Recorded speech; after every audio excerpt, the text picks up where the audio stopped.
आपण आज एका अशा विशिष्ट गोष्टीचे पाठपुरावा केल्यामुळे त्यात यश मिळालेलं आहे, ते मी तुम्हाला सांगत आहे.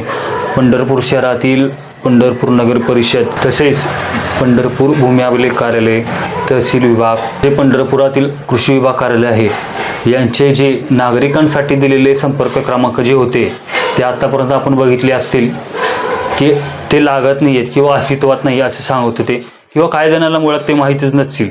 त्यामुळे आपण जे दिलेले संपर्क क्रमांक आहेत हे या विभागाचे ते चालू करण्यासंबंधित, जेणेकरून नागरिकांची होणारी हेळसांड असू दे किंवा त्यांना घालावं लागणारे जे हेलपाटे असतील किंवा त्यांचे प्रत्येक कामं हे त्यांना फोनवर कळेल किंवा इतर सोयी त्यांना उपलब्ध होतील, या हेतूने आपण सरकारी विभागाकडे म्हणजे संबंधित ऑनलाईन तक्रारी नोंदवून या विभागाला अर्ज पाठवले होते.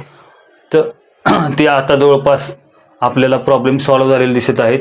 या विभागाचे जे आपल्या भागातील संबंधित जे अधिकारी असतील किंवा कलेक्टर ऑफिस असू दे, यांच्याकडून त्या विभागांना आदेश देण्यात आलेले आहेत की संबंधित विभागाचे जे तुम्ही दिलेले संपर्क क्रमांक आहेत ते आपण त्वरित चालू करावे. त्यामुळे नागरिकांना इथून पुढं सोयीस्कर होणार आहे आणि मला अतिशय आनंद वाटतो की यामुळे नागरिकांच्या ज्या होणारे कामं आहेत त्या अतिशय सोयीस्कर होऊन जातील.